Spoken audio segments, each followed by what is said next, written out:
Okay, this is a video about not a exercise, but about a completed model.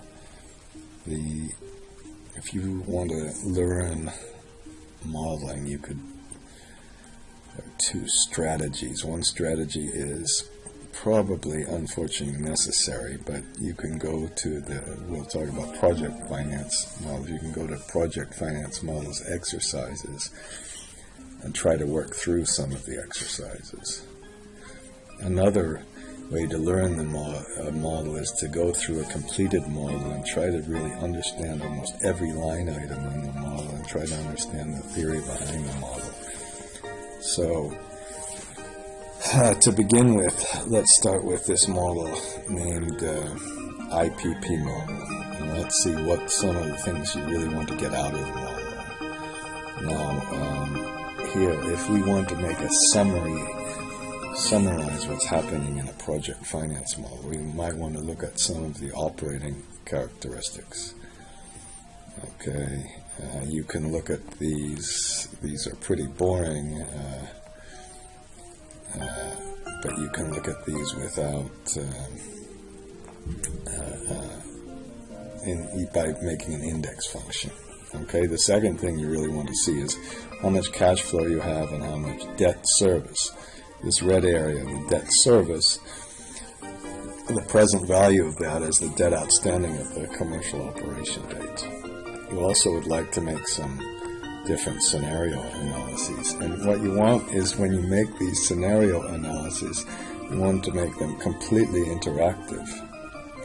Now, sometimes instead of making a scenario analysis, you might want to allow a user to change things. So maybe we want to change the construction period. You want to make your model completely flexible, so you could change any of these sorts of things, and you can change. I don't know what's really happening here, but we're changing all sorts of input parameters and seeing what happens to our internal rate of return, and we can also change variables that change over time. Looks like right now, if I have a scenario with negative equity, so in this case we can lower our capacity charge and see what happens to our funding. And it looks like we have 96% debt, so we might want to size it, limiting it to 85% debt.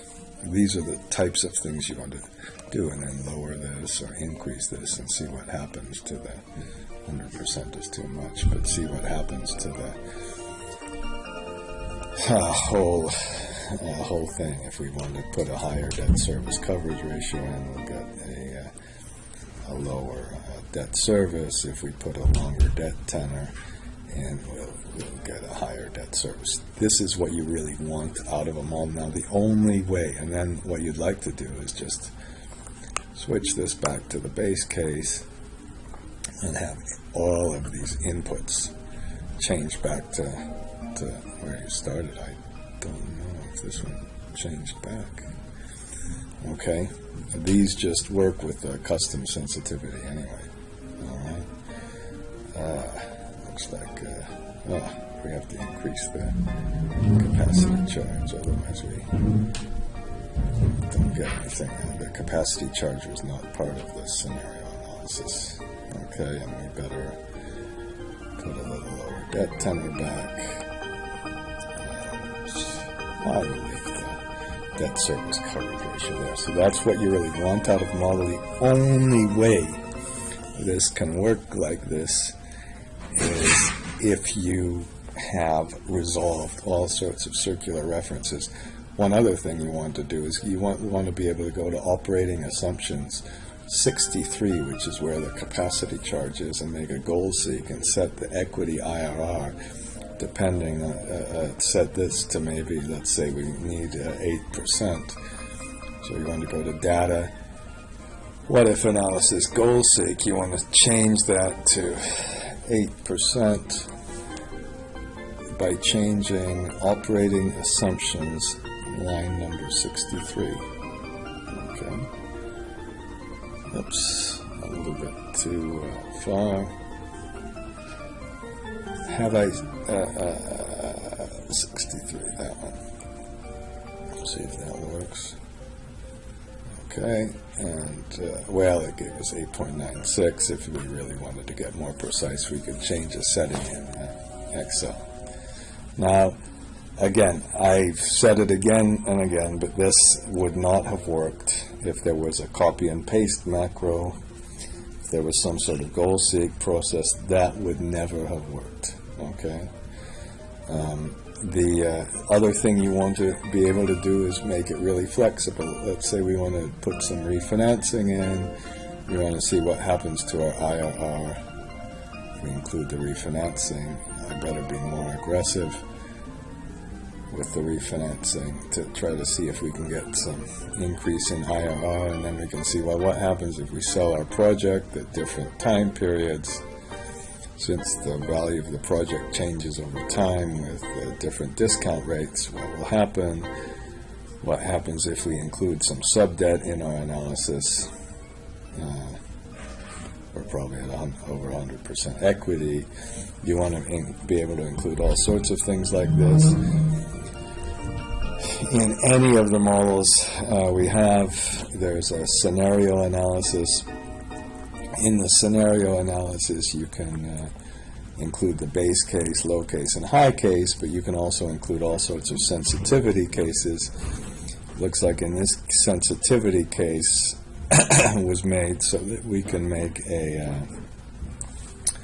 waterfall chart. So you can see what happens to the value of the project from the base case to the low case, which are the largest bars that are causing this to go down, and so forth. That I'd call that a cascade chart. In the other, I think some of the other models will show you there is a tornado diagram instead. Okay. In any of the models, we start with timing assumptions.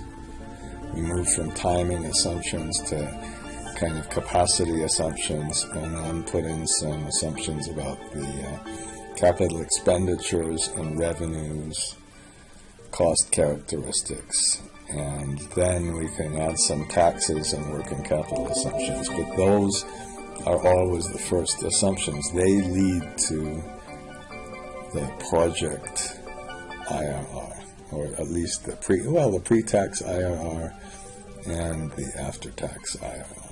Okay, I'm going to make this a little bit smaller. Okay. We don't have custom.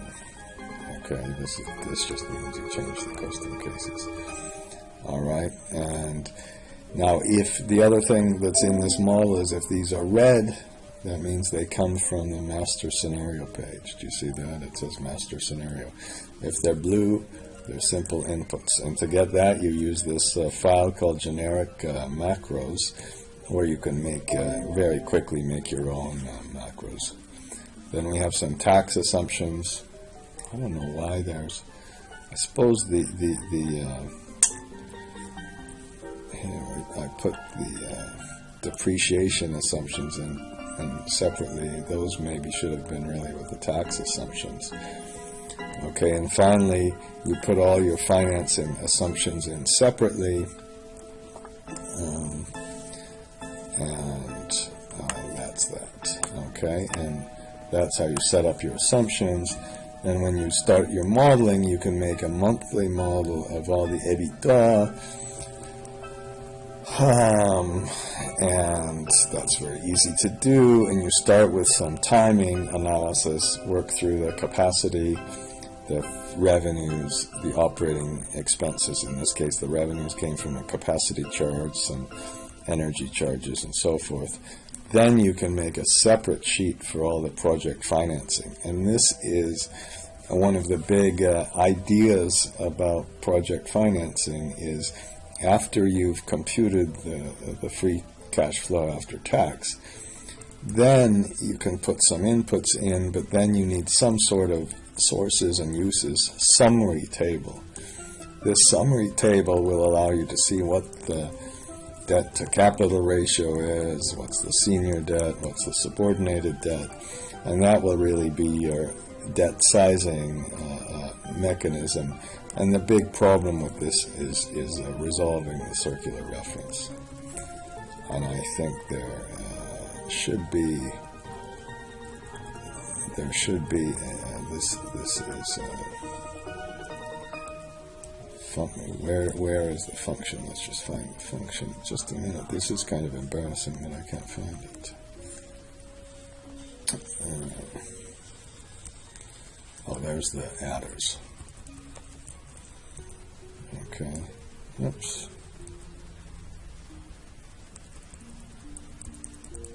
Okay, well, embarrassing as hell. But it's somewhere. My big function that is behind the whole page, really, on circular references. Now, if you're not, and this is a fixed scenario to do the debt structuring, and then once you have this, you run through a cascade, you run through what the funding needs are, where you're going to get the money, and some of the debt analysis, and finally cash flow waterfall. Okay, this wasn't a very complicated cash flow waterfall, but it's okay. We didn't put a tornado chart in, and then you can summarize all your analysis with some annual data, get a chart, do some auditing. In the auditing, you can use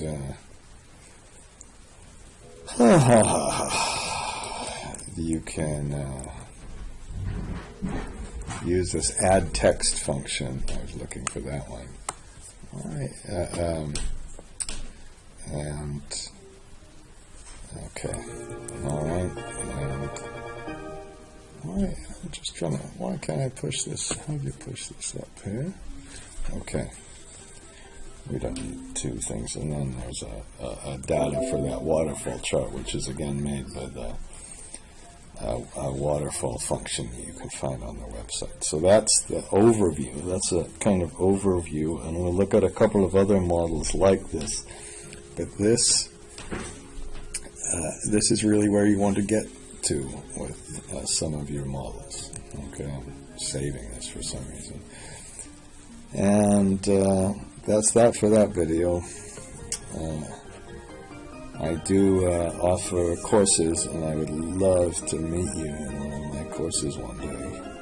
Okay, you can go with kind of making a website. I'm not in good progress right now. financeenergyinstitute.com to see it. Okay, there, that was only 12